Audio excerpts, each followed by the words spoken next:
Are you struggling to plan your day efficiently? Many people find it challenging to manage their time.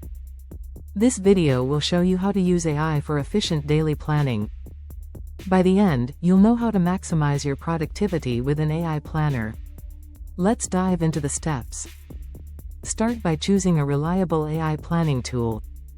Select one that suits your style.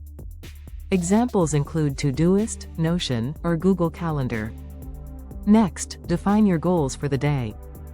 Write down tasks that need your attention. Prioritize them based on urgency and importance. Now, input your tasks into the AI tool. Make sure to include deadlines and reminders. This helps to stay on track throughout the day. Consider using time blocking techniques. Allocate specific time slots for each task. This method ensures you dedicate time for what matters most. As you complete tasks, check them off.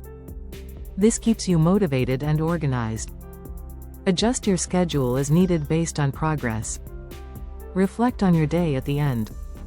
Review what worked and what didn't. Use these insights for better planning tomorrow.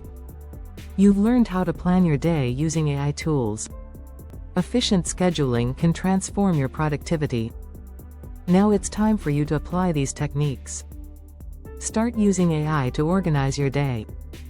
Comment below with your experiences. Don't forget to subscribe for more helpful tips.